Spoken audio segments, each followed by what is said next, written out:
High Live Leak, in the wake of Remembrance Day and Remembrance Sunday and also the American Veterans Day, I would just like to share a few facts and figures around semi-related topics.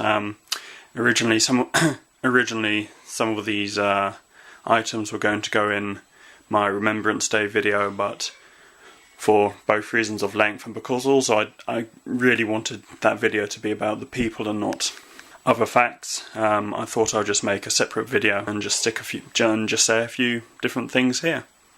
It's going to be a slightly odd collection of stories, so I'm just going to run through it. There's no particular rhyme or reason, so forgive me if there's slightly weird continuity here, but here we go. The VC medal itself, the Victoria Cross, named after and given patronage by Queen Victoria, dates back to the Crimean War. It only contains 2 words upon it, for valour, and is the highest distinction of valour in the British and other Commonwealth armies. The VC medals themselves are cut from a captured Chinese-made cannon at the Battle of Sebastopol, captured from the Russians. Since its conception, the medal has been awarded 1,357 times. However, because each medal is cut from this one specific cannon, there is only enough metal left for 80 more medals. The cannon itself is kept locked and safe in a London jeweller's in Burlington Arcade. It's also important to note that the medal itself is actually quite simple, particularly at a time where medals and pomp was quite ostentatious. They decided to go for a much more minimalistic and humbler medal, and in many ways it comes across, to my way of thinking, as much more sincere, even though the media at the time did not enjoy the idea that the highest military decoration was actually quite plain. The Crimean War, which gave us the VC, also gave us the British phrase, freezing the balls off brass monkeys. Despite what this is often misconceived as being, during the Crimean War, the Navy traditionally stacked their cannonballs on decks on brass plates which were called monkeys. So literally when it was extremely cold, which it often would be in the Crimea, it became cold enough to freeze the cannonballs off the brass monkeys. From this conflict we also get the common English term for balaclava. Balaclava, you know, the headwear that Gord Evans is so fond of wearing. Balaclava actually used to be part of the city of Sevastopol on the Crimean Peninsula in Ukraine. And when the British forces in the Crimean War were stationed there, because it was so cold, they were sent knitted balaclavas to help them out, and that's where we get balaclava from, and that's why balaclavas are named balaclava. Although they are not the earliest examples of photo doctoring, the Second World War did lead to some quite interesting examples, and certainly more widespread examples of editing photographic documentation. 2 notable examples would be Dr. Goebbels, who had his eldest son Harold edited into the back of the picture because he was away on military duties. And also, of course, Stalin had several people removed from photos. Probably one of the foremost or best known would be Nikolai Yezhov, better known as the Vanishing Commissar, who was removed from the photo after his execution. In the Second World War, when the British invented and installed radar systems across the south coast of England, which again had never been seen before, the RAF instantly had a huge rise in the effective kills of German aircraft.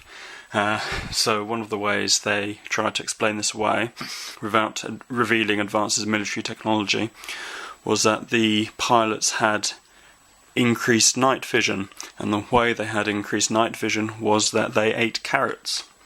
So if ever you have been told, or have told anyone else, that carrots give you good eyesight, it's a load of rubbish, and it dates back to trying to keep radar secret in the Second World War.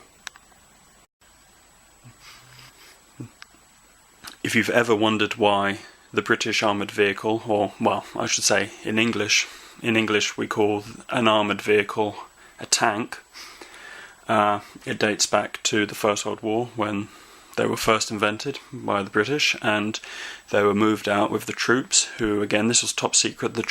Most of the troops didn't even know what they were, and the troops were told that they were used for carrying water, mobile water carriers.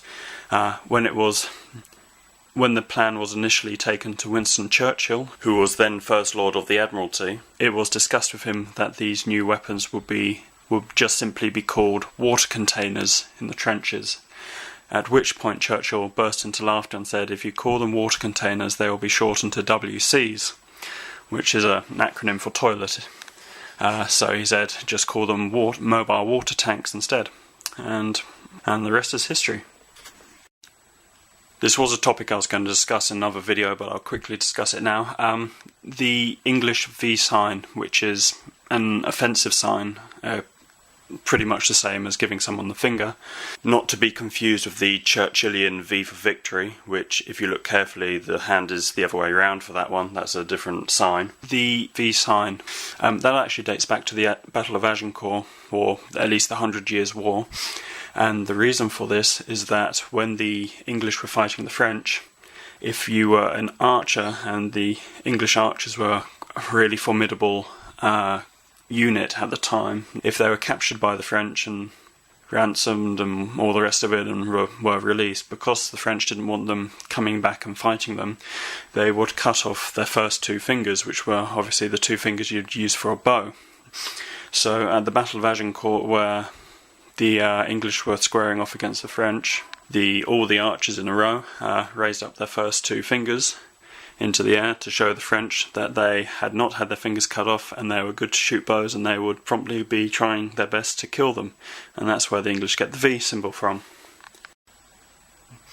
In Britain we tend to remember the fallen with a 2-minute silence. Sometimes they do a different period of time, such as in Australia it's more often 1 minute.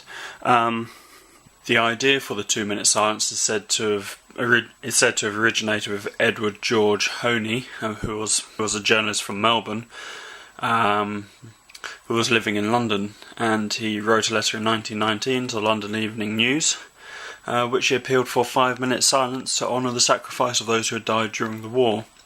And this was taken up by George V, and they trialled the 5-minute silence and found it was too long, it was impractical, and they cut it down to 2. Well, there you go, guys. Just a quick sort of round robin of a few facts I just sort of came up with, mainly off the top of my head. Well, thanks very much. Take it easy. Have a good week.